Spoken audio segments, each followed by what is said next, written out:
Bienvenue sur le Disciple TV. Aujourd'hui, une méditation exceptionnelle. Il s'agit bien de la grâce. Tout est grâce, rien n'est un fruit de l'acquis, rien n'est un acquis, rien n'est un fruit de mérite.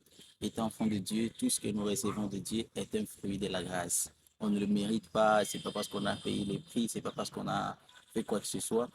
Mais il est vrai, il se trouve que dans les milieux chrétiens, chez les chrétiens, il se trouve que beaucoup de chrétiens tombent dans ces pièges de croire que ils sont récompensés de la part de Dieu par leurs propres efforts, tout ce qu'ils ont eu parce qu'ils ont mérité, ils oublient la grâce, ils oublient qu'avec Dieu, rien n'est un fruit des mérites. Dieu fait ce qu'il fait avec nous, en nous, au travers de nous, il est fait par la grâce. C'est pas parce qu'on a mérité, c'est pas parce qu'on a rempli toutes les cases pour pouvoir mériter cela.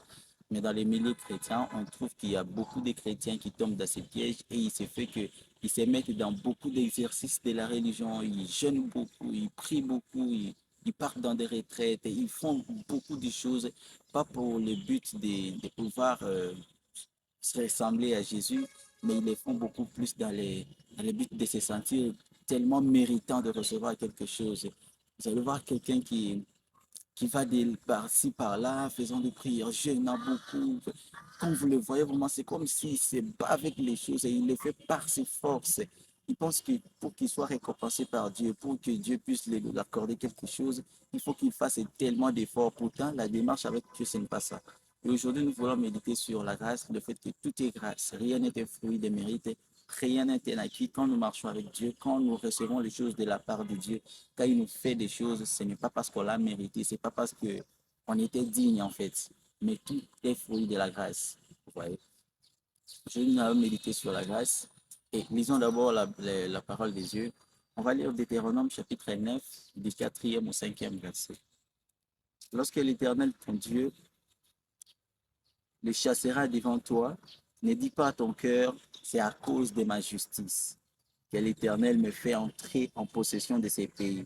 Car c'est à cause de la méchanceté de ces nations que l'Éternel les chasse devant toi. Non, ce n'est pas à cause de ta justice et de la droiture de ton cœur qui entrent en possession de leur pays. Mais c'est à cause de la méchanceté de ces nations que l'Éternel, ton Dieu, les chasse devant toi.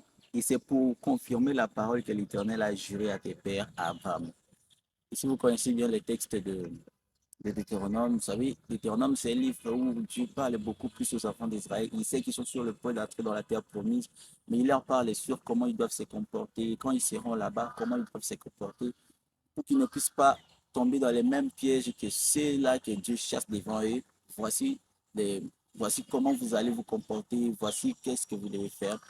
Et ici, il leur parle sur quelque chose qui est très important. Vous allez voir dans Deutéronome, il y a des passages où Dieu même dit euh, aux enfants d'Israël que non, quand vous aurez le Père jusqu'à vous rassasier, quand vous aurez tout ce que vous aurez fait, quand vous aurez des richesses, tout ça, ne dites pas que non, je l'ai mérité, c'est ma force qui m'a donné ça, mais il faut croire que c'est Dieu qui vous a offert ça. Et ici, il est en train de leur parler sur le fait que quand vous allez entrer là-bas, quand vous allez entrer dans la terre promise, ne pensez pas que vous êtes parti là-bas parce que vous avez mérité. Mais c'est un fruit de la grâce. Quand vous aurez tout ce que vous aurez, ne pensez pas, ne dites pas à votre cœur, ne faites pas monter cet orgueil au-dedans de vous pour pouvoir vous dire que oui, parce que je l'ai mérité vraiment que Dieu m'a donné ça. Vous voyez. Et c'est un piège vraiment que beaucoup de chrétiens tombent aujourd'hui. Ils pensent que tout ce qu'ils ont, ils les ont reçus parce qu'ils étaient forts, ils se sont donnés à fond, ils ont fait vraiment ce qu'il fallait faire, ils ont rempli toutes les cases. Et quelquefois, on ne s'appuie plus sur la grâce de Dieu. Vous voyez, on veut tellement faire tout pour qu'on se sente vraiment éligible, en fait, pour qu'on se sente vraiment euh, admis, accepté, ou pour se sente vraiment prêt parce qu'on a beaucoup fait. Et quelquefois, il arrive que même quand on va prier, quand on veut prier sur quelque chose, si on fait une minute, on sent que, ah non, mais c'est comme si Dieu, ouais, de telles choses, Dieu n'existe pas comme ça. Dieu n'existe pas de personnes qui ont une petite vie de prière. Pourtant, ce n'est pas question une longue durée dans la prière qui va faire en sorte que Dieu puisse te donner. Bien sûr, je ne suis pas contre le fait qu'on doit prendre beaucoup de temps dans la présence de Dieu, mais ne le faisons pas avec le but de pouvoir nous montrer à Dieu que Dieu, vous voyez, non, je l'ai mérité, tu vois, non, c'est-à-dire que je l'ai fait. Regarde beaucoup de temps que j'ai mis. Et il y a beaucoup même des personnes qui partent en des retraites pour dire, Nzambe, Seigneur, regarde, nous, on est venus. Regarde, on est venus. Tu vois, on a laissé partout là-bas, on a laissé tout là-bas. Et ils accusent même les autres qui sont restés en disant, Seigneur, et ils sont restés là-bas, nous, on est venus ici. C'est comme si on disait ça que Dieu va pouvoir faire ce qu'il va faire. Pourtant, avec Dieu, on n'a pas besoin d'amener nos efforts pour que nous puissions être acceptés, pour que nous puissions trouver grâce ou bien recevoir quelque chose de Dieu. Mais il s'agit juste qu'on s'appuie sur sa grâce, sur cette faveur imméritée en fait. Parce qu'avec Dieu, ce n'est pas le fruit des mérites. Avec Dieu, tout ce qu'il fait avec nous, c'est par sa grâce, qu'on ne le mérite pas. Ouais. Et comme d'habitude, on va se partager sur quelque chose, certains points que ce texte nous apprend, certains points que nous pouvons retenir dans la méditation d'aujourd'hui sur la grâce, et tout est grâce, rien n'est un fruit des mérites. Le premier point, c'est Dieu ne nous fait rien de bon à cause de nos actes. Vous voyez? Dieu ne fait rien à cause de nos actes. Dans le verset 4 même que nous avons lu, Dieu même dit que non, on ne doit pas se voir juste parce qu'on a chassé un peuple qui était devant nous et que nous possédons quelque chose ou bien nous arrivons quelque part et que parfois ce qu'on a trouvé là-bas sont mis de côté et que nous on est considéré, on ne doit pas se voir juste comme ayant été mérité. Voyez? Parce que très souvent, quand même quand on part même dans un lieu de travail, même à l'église, quand on reconnaît votre grâce, on reconnaît votre don, votre grâce que Dieu vous a offert, quelquefois, on se voit comme si on est plus juste, on est plus saint que les autres. Même dans les choix, dans tout ce qu'on fait, quand on est comme si privilégié, ça fait monter un peu cette sorte d'orgueil pour se voir comme si on a mérité, c'est comme si on est juste ou digne de ça. Pourtant, Dieu dit que non. Quand vous recevez une faveur, quand vous vivez quelque chose de bon, et quand vous êtes plus surtout choisi à la place de l'autre, ne vous voyez pas juste, mais voyez que c'est un fruit de la grâce que vous n'avez pas mérité. Le deuxième point, Dieu nous bénit pour nous édifier à craindre son nom. Vous voyez ça? Quand Dieu nous bénit, c'est pour nous édifier et pour nous édifier à craindre son nom. Vous voyez ça? Parce que quand il leur parle de ce qu'il va faire avec le peuple où il part, il les a dit que non, il va les chasser parce qu'ils n'ont pas obéi à sa parole. Et quand Dieu nous fait une faveur, quand Dieu nous choisit à la place de l'autre, quelquefois, il veut nous apprendre à craindre son nom. Parce qu'il les montre même que non, le peuple là, il les chasse parce qu'ils n'ont pas obéi, ils n'ont pas craint à son nom, ils n'ont pas marché selon sa volonté.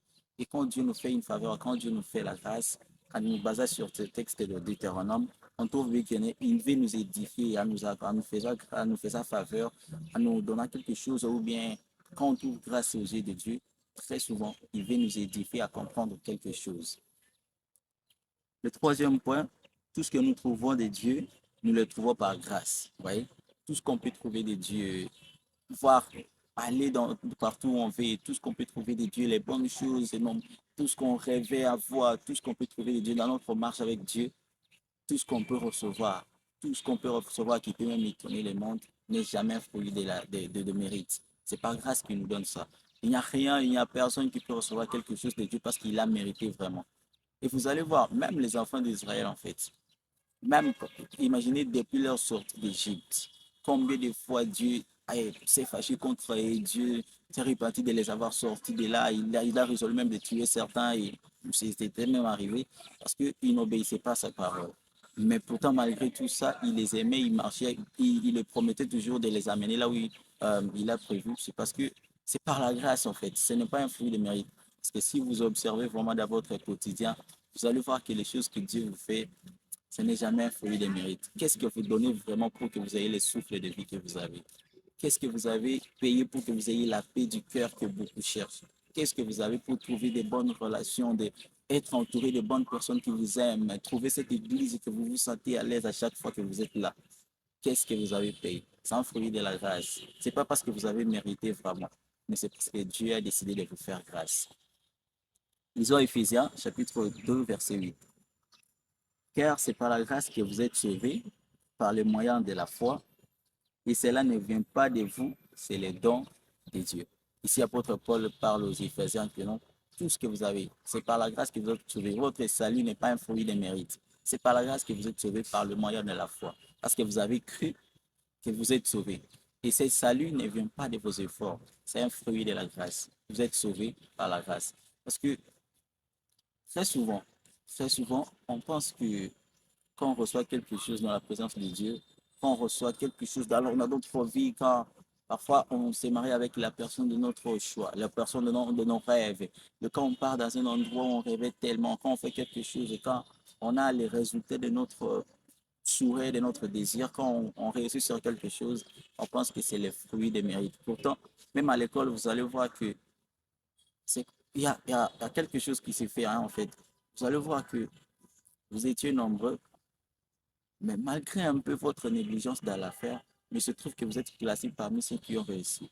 Et vous-même, vous allez voir, il vous est déjà arrivé de vous rendre compte que pendant les examens, les interrogations, vous avez un peu comme si vous n'avez pas vraiment travaillé comme il fallait. Et du coup, pendant la proclamation, vous vous retrouvez avec un résultat que vous n'avez jamais imaginé, vous n'avez même pas pensé. Je ne sais pas si vous êtes arrivé. Et ça, vous vous demandez, mais comment j'ai pu trouver ces résultats? Comment je suis parvenu à réussir comme ça? Même vous ne comprenez pas. Et c'est comme ça avec Dieu. Avec Dieu, vous n'avez pas besoin de faire coûte que coûte ce que vous pensez. Vous n'avez pas besoin de reposer les bontés de Dieu sur vos propres efforts. C'est un fruit de la grâce. Vous n'avez pas besoin de vous battre à faire 10 coûte que coûte. Je dois faire 10, si je ne fais pas 10, je ne réserverai pas ça. Non. Avec Dieu, dans cette nouvelle alliance, dans l'Ancien Testament, là où ils s'appuyaient sur la loi, il fallait faire ça, il fallait faire ça. Mais il leur dit de ne pas reposer ne pas reposer la faveur de Dieu sur leurs efforts. Voyez, à combien plus forte raison aujourd'hui que nous vivons dans ce temps de la grâce, dans cette nouvelle alliance où tout est basé sur la grâce. Vous êtes devenu enfant de Dieu, c'est par la grâce. Vous êtes l'enfant de votre père, c'est par la grâce. Vous êtes la femme de votre mari, c'est par la grâce. Vous êtes le mari de cette femme, l'époux de cette femme, c'est par la grâce de Dieu. Vous êtes devenu chrétien, c'est par la grâce de Dieu. Rien n'est un fruit des mérites. Ouais. Et si même un jour vous allez vous marier ou vous êtes déjà marié avec la personne de votre choix, vous avez des enfants que vous rêvez, vous avez vraiment une vie que vous trouvez vraiment que c'est la vie que je rêvais, ne prenez jamais cela comme un acquis. C'est un fruit de la grâce. Vous n'avez pas mérité. Il y a beaucoup qui ont fait plus que vous, ce que vous aviez fait, qui pouvaient se voir éligibles à recevoir ça, mais ils n'ont pas pu le recevoir parce que Dieu n'a pas décidé de leur donner. Voilà. Quand on marche avec Dieu, ne reposons plus les actions de Dieu sur nos efforts ou tout ce que nous pouvons faire. Ne reposons les actions de Dieu sur la grâce. Quand on pensons et croyons que tout ce que nous recevons, nous le recevons par la grâce. Parce que il sera très difficile de vivre faire les choses de Dieu comme il se doit, quand vous voulez tout recevoir de Dieu par vos propres efforts. Là, Dieu va vous résister. Ouais. Parce que vous allez vous rendre compte que dans la même chose où les gens ont fait mieux que vous, mais il se trouve que vous êtes choisi. Ce n'est pas parce que vous avez mérité. Ce n'est pas parce que vous avez fait mieux que les autres. Parce que si vous regardez autour de vous, les résultats que vous avez, la réussite que vous avez connue dans un domaine bien particulier, vous allez voir qu'autour de vous, il y a des gens qui ont fait plus que ça. Mais ils n'ont pas reçu la même faveur. Ils n'ont pas le même résultat que vous. Ouais, c'est un fruit de la grâce. Faire des choses, vivre déjà, c'est un fruit de la grâce. Il y a beaucoup de gens qui vivent mieux que nous, hein, la sainteté, la sanctification, qui font des choses mieux que nous, qui vivent une vie plus meilleure que la nôtre, mais qui parfois ne sont plus, mais nous, nous sommes vivants. C'est un fruit de la grâce et jamais un fruit de mérite. Vous voyez?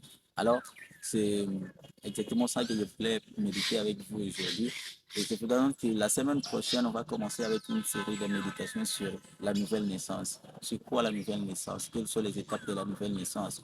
Et on va parler aussi sur le fait que, sur un constat que nous voyons, il y a des gens qui sont passés par les eaux des baptêmes, mais qui ne vivent pas la transformation. Parce qu'il n'y a pas la présence du Saint-Esprit. On est comment faire pour être baptisé aussi du Saint-Esprit, comment faire pour recevoir le Saint-Esprit et transformer son caractère. Nous allons méditer ça la semaine prochaine. Et pour aujourd'hui, je vous dis à la semaine prochaine et que Dieu vous bénisse.